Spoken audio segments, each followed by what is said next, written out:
Happy Monday morning, everybody. As old Larry McReynolds say, we gonna head outside today because it's 60 degrees in St. Louis. Snow's melting. Boy, it's nice. Got a little snow hiding in the corners there. Goodbye, snow. See you next week on Hee Haw. Oh, the gutter. The gutter is so excited. Look at her. She looking good. Gutter getting a little sad, finally getting some attention. All right. Hermlater on Green Acres. Green Acres is the place to be. Farm loving is the life for me. All right, everybody. We're going to name this one Two Bad Guys. All right. The two bad guys at Atlanta. Wow. NASCAR still got it going on. I mean, from Bowman Gray to the truck race and the Xfinity race and the Daytona 500 at Daytona and then Atlanta. I mean, this Atlanta, respond right here. Is Atlanta everybody's new favorite racetrack? Did you see those grandstands? You know, I was there. I was at Atlanta. And I'm going to tell you what, I've never seen a racetrack recover so quick. Atlanta was the racetrack that we thought, well, they're going to have to tear Atlanta down. It's over. Atlanta's no good anymore. And boy, you talk about being brave. This is a lesson to all of us. Never give up.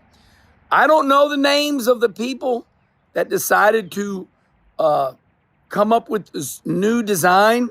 We know that Marcus Smith deserves the credit because he owns the racetrack. Speedway Motorsports Incorporated, SMI. They own Atlanta, Bristol, Charlotte, Texas. They even rent Circuit of the America. So yeah.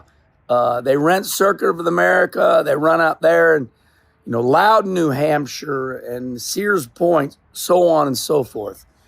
But the bottom line is the people that came up with this new Atlanta design, they saved Atlanta. That crowd was in there. It was packed. It was exciting.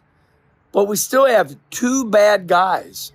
And I must say, before I get to the two bad guys, because I know you like juice. Oh, I'm going to hate somebody. I love it. Yeah, let's hate people. That's the way you all are. You don't like anything good. You like bad. So Herman's Coffee with Kenny Day is about two bad people. They bad. They're bad. Shame. Shame. But Atlanta was another home run. Wow. How about that truck race that Kyle Busch won by just, what was it? My God, a fender? Not even a fender. It was way closer than that. And then that Xfinity race, they're wrecking their ass off down that back straightaway, and they come around and, another barn burner. So we get to Sunday, and I fly down there with my friend John Scatoni, and first thing I noticed is, man, this place is popping. Trackside Live, it was packed with people, and I was like, okay, this is the biggest crowd we've ever had at Trackside Live. So the race gets to going. All right, I'm going to tell you your two bad guys. NASCAR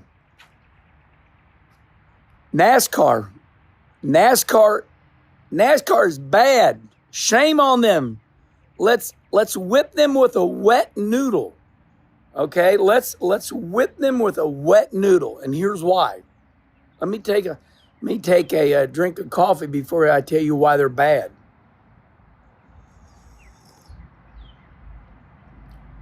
They don't know when to throw the caution. NASCAR does not know when to throw the caution. Now,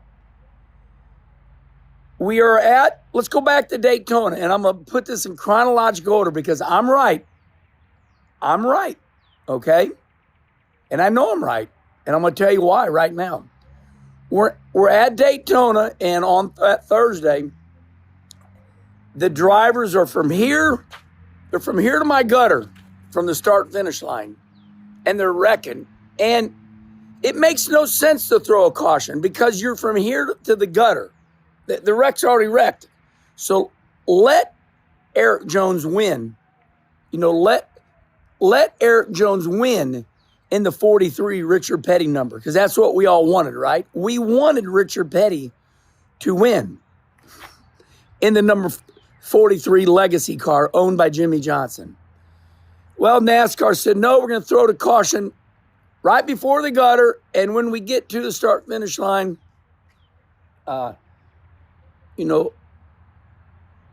it's not the turnout we wanted. We give the win to Austin Cindric, who was leading back, a football field away.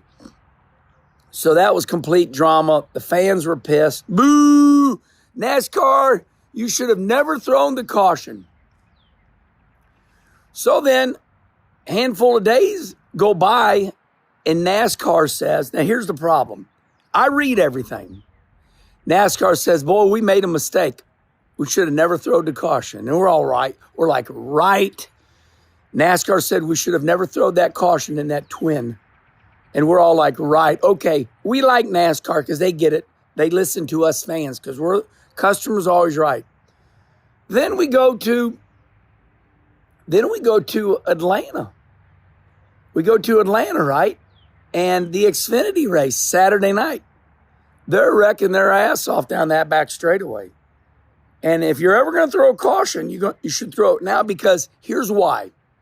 Because they were wrecking halfway in the middle of the field. So that, like if you have 40 cars in the 20th place cars wrecking and they're sliding all around, need to throw the caution, because you don't want 30th through 40th to run into everybody. You got to throw the caution, right? Because if you don't throw the caution, they won't let off the gas.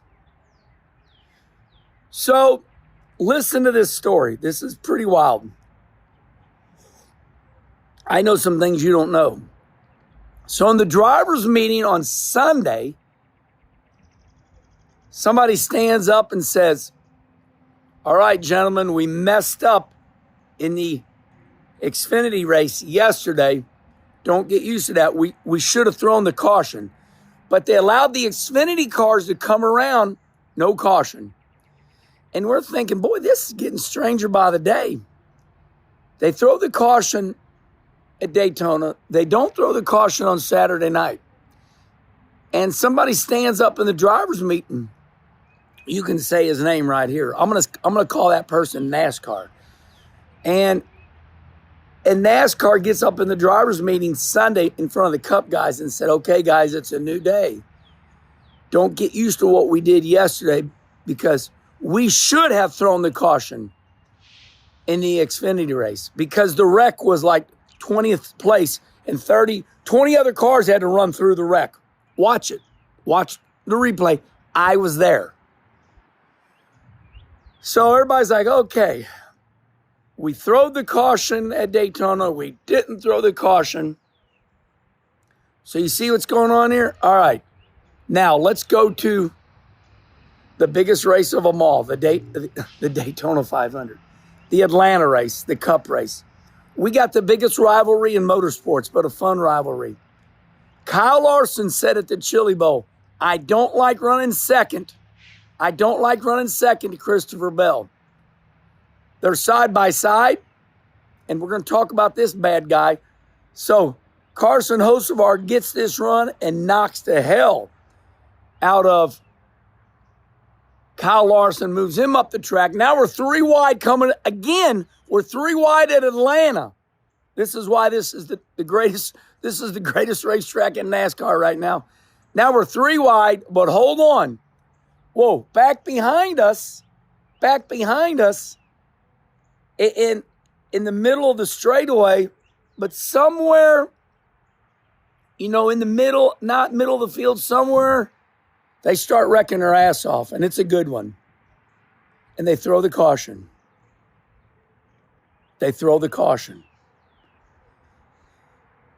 We're like, son of a booger. So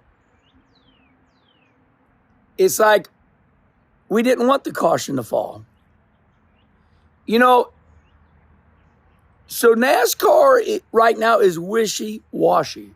And they got to have a press conference. Because right now we got the best start to the NASCAR season ever. Everything is awesome. NASCAR's awesome right now. But they have got to figure this. Everybody just threw their hands up in the air. Everybody's like, what the hell? So here's the problem they're dealing with. They got to come with like a line or something. They got to figure something out. And I know what to do because I fix things. They got to figure out, okay, when to throw that caution and when not to. And they got to make a clear acknowledgement of it. Because we're side by side coming to the start-finish line every time. Now, on the other hand, this tells you how good these races are. See, right now I'm chewing NASCAR's ass out, but I'm also saying how good everything is.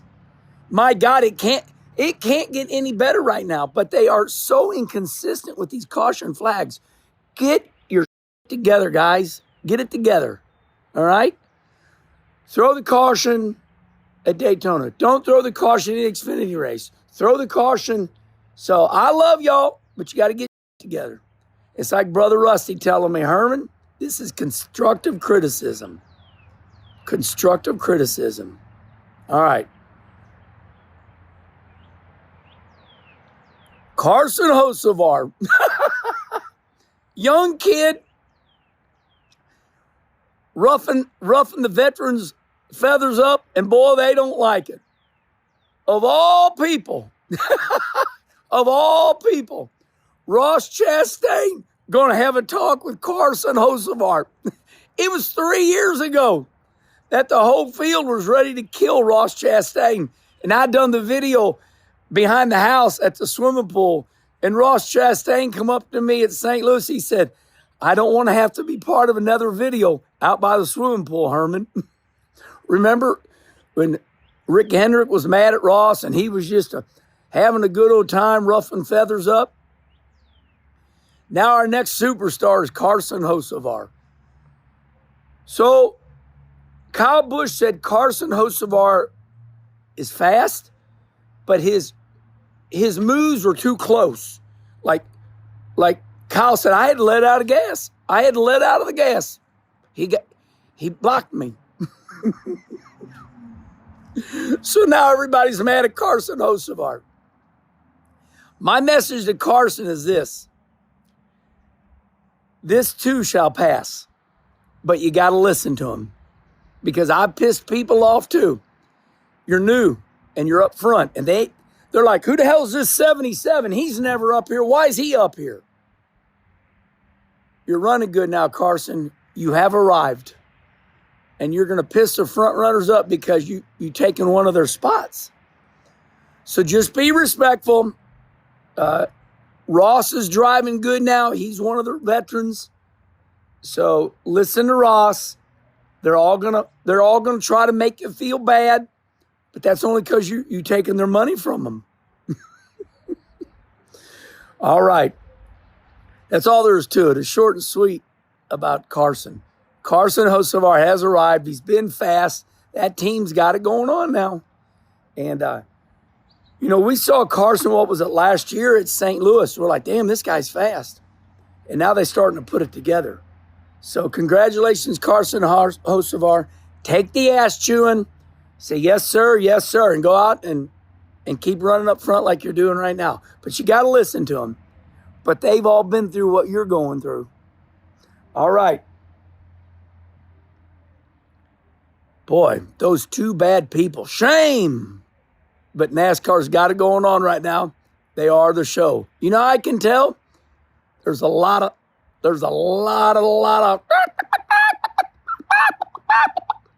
NASCAR's back, baby. NASCAR's back because everybody's talking. I love it. All right. We'll see you at Circuit of the America. Trackside Live starts at 11 o'clock, Circuit of the America time this Sunday. Have a great Monday, everybody.